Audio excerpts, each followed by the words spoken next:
Hello IGNOU students, अगर आपका जनवरी 2024 session का री रजिस्ट्रेशन है या फ्रेश एडमिशन है और आप कंफ्यूज हैं कि सितंबर मंथ में आपको अपने असाइनमेंट किस तरह से सबमिट करने हैं, क्या ये असाइनमेंट ऑनलाइन मोड से सबमिट होंगे या ऑफलाइन मोड से होंगे और कौन सा मोड आपके लिए बेहतर होगा, तो आज के इस वीडियो में ये सारी डिटेल विद प्रूफ और जो भी इसके वैलिड रीजंस हैं उसके साथ मैं आपको बताऊंगा।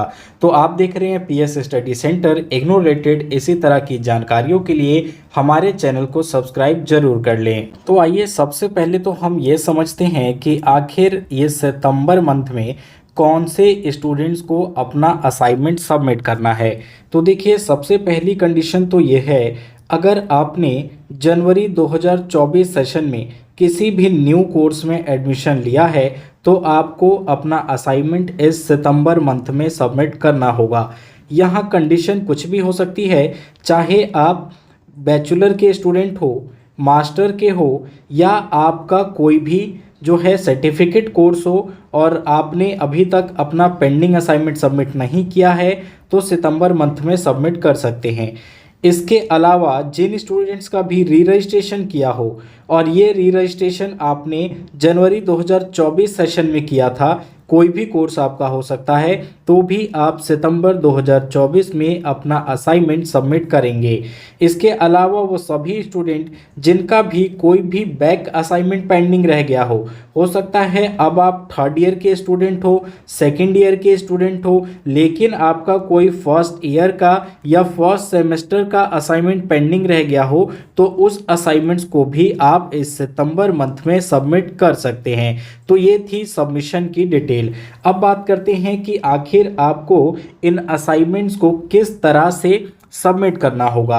तो देखिए, मेनली आप सभी स्टूडेंट असाइनमेंट सबमिशन करने के केवल दो तरीकों को ही जानते होंगे और पहला है इसमें आपका ऑनलाइन मोड और दूसरा आता है ऑफलाइन मोड।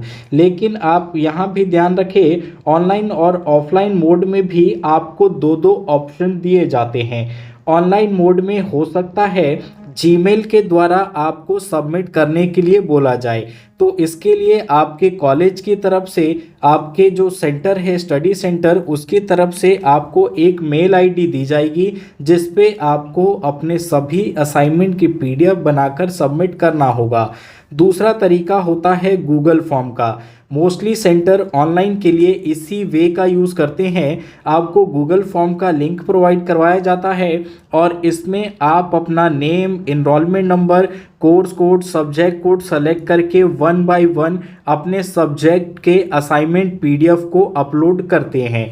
वहीं अगर हम ऑफलाइन मोड की बात करें तो ऑफलाइन मोड में भी आपको दो ऑप्शन दिया जाता है। पहला ऑप्शन होता है आप बाय हैंड जाकर अपने स्टडी सेंटर में इन असाइनमेंट्स को सबमिट करके आ सकते हैं। दूसरा ऑप्शन होता है आप उसे बाय पोस्ट जो है सेंड कर सकते हैं। आप अपने स्टडी सेंटर को बाय पोस्ट भेज दीजिए और उन तक वो असाइनमेंट्स पहुंच जाएगा। तो ये कुल 4 ऑप्शन आपको असाइनमेंट सबमिशन के लिए दिए जाते हैं। अब आपका सेंटर कौन सा ऑप्शन प्रोवाइड करवा रहा है, इसके लिए ज़रूरी है कि या तो आप पर्सनली सेंटर जाकर विजिट कर लें। सेंटर के मेन गेट पे ही आपको एक नोटिफिकेशन मिल जाएगा। सभी सेंटर जो है नोटिस पब्लिश कर देते हैं कि वो इस ईयर या इस सेशन में असाइनमेंट्स को किस तरह से एक्सेप्ट कर रहे हैं। दूसरा तरीका है इसको पता लगाने का कि आप अपने रीजनल सेंटर की वेबसाइट पे भी जाकर चेक कर सकते हैं। और तीसरा तरीका है आप हमारे चैनल के साथ कनेक्ट हो जाएं। हम अपने चैनल पे आपको 1 बाय 1 सभी सेंटर्स का जो भी अपडेट आएगा उसकी जानकारी दे देंगे कि क्या आपका सेंटर ऑनलाइन मोड से असाइनमेंट एक्सेप्ट कर रहा है या ऑफलाइन मोड से। अब बात करते हैं, यदि आपका सेंटर ऑनलाइन मोड से एक्सेप्ट कर रहा हो तो किस प्रकार से उसे आप सबमिट कर सकते हैं। तो जैसा कि पहले ही बताया था, आप इसे जीमेल के द्वारा या गूगल फॉर्म के द्वारा सबमिट कर सकते हैं। लेकिन मान लीजिए आपका सेंटर और ऑनलाइन और ऑफलाइन दोनों का ही ऑप्शन दे रहा है, तो इस केस में आपके लिए क्या बेस्ट होगा। तो देखिए, अगर आप सेंटर के नियर बाई ही रहते हैं तो बेस्ट होगा कि आप जाकर खुद से बाय हैंड असाइनमेंट्स को सबमिट कराएं। ऐसे में आपको एक रिसीविंग मिल जाता है, प्रूफ मिल जाता है असाइनमेंट सबमिशन का, जो कि आपके लिए एक सेफ एंड सिक्योर ऑप्शन होगा।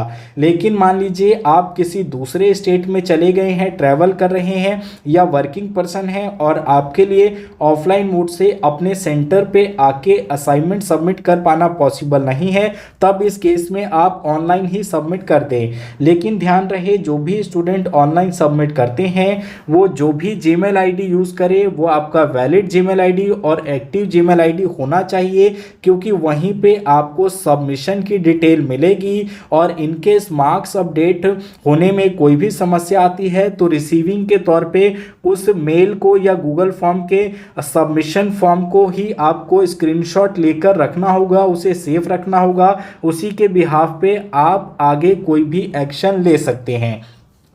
कई सेंटर आपको बाय पोस्ट का भी ऑप्शन देते हैं, तो ये भी एक सही तरीका है। आप बाय पोस्ट भी अपने स्टडी सेंटर पे अपना असाइनमेंट भेज सकते हैं।